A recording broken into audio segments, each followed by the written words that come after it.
You ever see something so shocking, so wrong, you think, yeah, there's no way this could happen in real life, right? But it does. That's how I have to start this. Because if you told me an old black veteran could get tossed at his wife's fresh gravy in the day he buried her, I'd have laughed you out the room, or maybe just shaken my head at how crazy America can be sometimes. But that's exactly what happened to David Washington, a man who'd survived 2 tours in Vietnam, the kind of guy who carried his friends out of firefights and came home with scars outside and in, and somehow the worst battle he ever fought happened not in a jungle, but at the edge of a cemetery, kneeling by the woman he loved. It was one of those cold October evenings when the sun drops out of the sky and takes all the warmth with it, the kind of day you wish you never had to live through. Just hours before, David had stood at attention, clutching the folded flag from Evelyn's coffin, his face dry because the tears were just gone. There's only so much a man can cry, you know? The pastor tried to sum up a life 44 years of love, of inside jokes, and burned coffee and whispered stories on the porch, but you can't box up that kind of devotion in a few neat lines.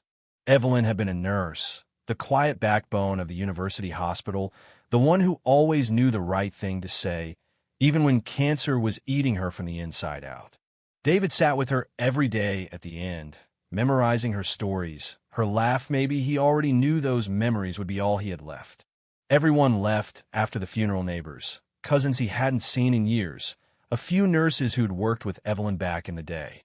But David couldn't go, couldn't face the empty house or the bed that still smelled like her. So he stayed, whispering to her about the grandkids she'd never meet, about bills he'd forgotten to pay, about coffee he kept burning. You know, the dumb little stuff that becomes your whole world after you lose someone. That's when Officer Thompson showed up, boots crunching on gravel, voice all puffed up with authority, like the kind of rookie who just wants to prove he's tough. "Cemetery's closed, sir," he said, hand already on his baton, eyes cold like he'd already made up his mind about David. David tried to explain, tried to tell him he just needed a minute, that his wife had just died.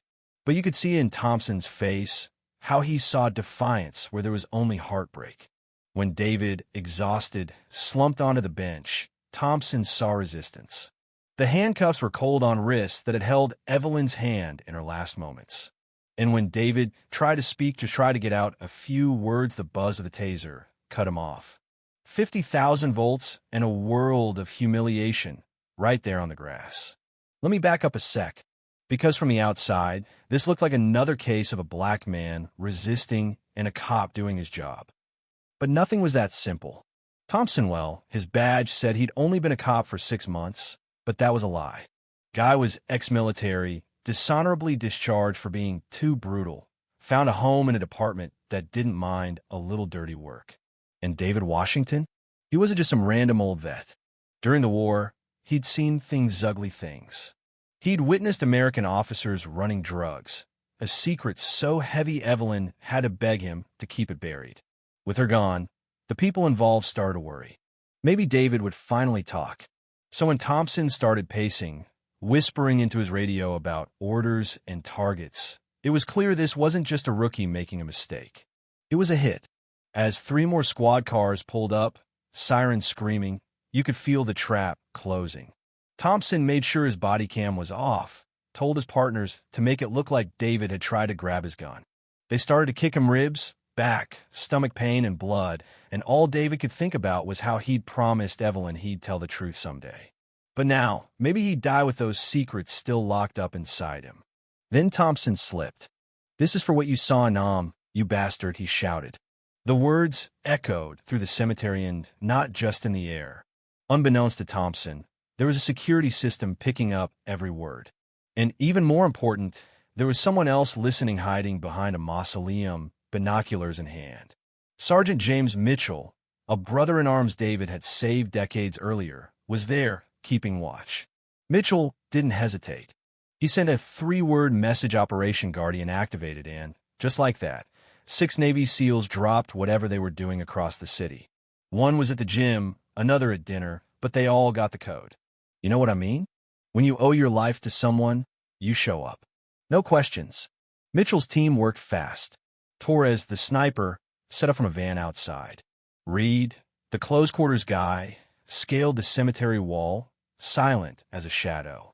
Johnson, communications, walked right in dressed as a gravedigger. Every one of them owed David something, carried Torres through the jungle, shared food with Reed when he was starving, vouched for Johnson when no one else would. As Thompson pressed his gun to David's head, saying, "You should have kept your mouth shut about 1971, Mitchell struck.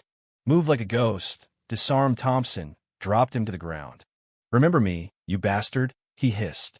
Thompson's eyes went wide and knew Mitchell. Knew he was one of the soldiers left to die in Vietnam after witnessing the smuggling. Knew the brotherhood he'd tried to bury was back for payback. Mitchell called it green light for neutralization. Red laser dots appeared on every dirty cop's chest. Drop your weapons, or our snipers will neutralize you in 3 seconds. Even Thompson froze. Parks, the youngest, dropped his gun first. Within minutes, what started as an execution became a siege. SEALs surrounded the place, locked it down. Johnson jammed the radios, cut off every line to the corrupt bosses. Mitchell wasn't just fighting to save a friend, was fighting to blow the lid off the whole rotten system. He pulled out a tablet, photos, audio, documents showing Thompson had been paid off by a congressman, that Evelyn's cancer had been accelerated by poisons slipped into David's groceries, that Thompson's orders came straight from men terrified David would talk. Even recordings, "Let's speed up the process and then take care of the husband at the funeral," played out loud from hidden speakers, their own words used against them. David dropped to his knees, not from pain this time, but from the weight of it all. Evelyn had known she was being poisoned and hadn't told him, to spare him the guilt. Mitchell knelt with him, hand on his shoulder, who didn't fail her brother. Today, justice wins. Within minutes, evidence was broadcast to journalists, prosecutors, military brass. The ring was blown wide open, congressmen, generals, cops, everyone in the network going down, live and on camera. And then, in the most cinematic moment you could imagine, Mitchell showed Thompson a picture from Vietnam. David, wounded, carrying a 19-year-old Mitchell through hell. "That's me," Mitchell said, "the kid you left for dead." Now, 44 years later, he was the one saving David. Sirens wailed, real lawmen this time. FBI, federal agents, good ones, for once stormed in, arrested the whole crew. David wept at Evelyn's grave, finally letting the tears flow. "Forgive me," he whispered. "I'm finally telling the truth." Mitchell stood by his side, promise kept. 6 months later, David testified before Congress. The story splashed across every news channel. The biggest military corruption scandal in decades. Thompson? Life without parole. The grocery store shut down. Family saved. Evelyn's name turned into a foundation, offering free care for veterans' wives. And every year since, David visits her grave, but now he's not alone. The Navy SEALs come too. Mitchell, Torres, Reed, Johnson, they all bring flowers, all bring stories. On the anniversary, David read a letter. "You were my hero in life and after. Our love, our story, prove the truth, always find a way." In the end, what mattered wasn't just justice or even revenge, it was the brotherhood. The way love can echo through decades, break cycles, save lives. It's easy to look at a story like this and ask, does it really change anything? But if you think about how many families were saved, how many secrets dragged into the light because one man kept a promise to his wife and his brothers, well, maybe that's what American greatness really is. So, let me ask you, do you think justice ever really catches up to the people who hide behind power? Or does it always take a brotherhood, a family, to force the truth into the open? Drop your thoughts below, because I don't know about you, but I think we need more stories like this and a whole lot more people willing to stand up no matter what costs.